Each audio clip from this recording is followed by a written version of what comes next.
अरे काय चाललंय मध मामा? काय रे भाऊ, वावर नागराचं आहे ना. गेल्या वर्षी तुम्ही म्हणत होते ते खरं आहे. मला लय संसारात मागे लागला बैल विकून टाकले, ट्रॅक्टर घेतलं. हा? आता ट्रॅक्टरला डिझेल भेटून नाही राहिलं. आता करावं काय? आता ट्रॅक्टर विकून बैल घ्यावं ट्रॉली, पण बैल भले माग झाले. आता आमच्या दादा करावं काय मला हेच कळत नाही. मी तुला तेव्हा सांगत होतो भाऊ, बैल विकू नको, ट्रॅक्टर घेऊ नको, पण तुला लय कंट भाऊ. घेतली जिरून घेतले ना जिरून 1 आता. लाख रुपये सबसिडी म्हणजे ट्रॅक्टरवर.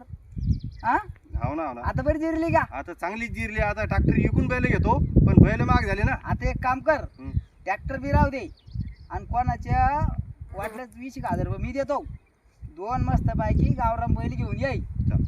आणि ट्रॅक्टर बी राहू दे आणि बैल बी राहू दे. म्हणजे कसं पुढं चालून डिझेल तर तुटुडा बंद होईनच, भेटणार डिझेल. नाही डिझेल नाही भेटत सरकारला का दे. नाही भेटन पुढं ते पाईपलाईन करून आली म्हणते आता ते समुद्रातून घरपर्यंत नळ बसवणार म्हणते. आता नळ ते डिझेलचा आणि पेट्रोलचा? हा, नळ डायरेक्ट. अरे मग जमत कालच सांगितलं का साहेबांना, जमत आपलं मोदी साहेब आता मोठं पाईपलाईन चालवली म्हणते आणि त्याच्या घरापुढे नळ काढून देऊ वा राहिले. वा वा. हाव ना. आता एक काम कर. 15 लाख आले वाटतं तुम्हाला?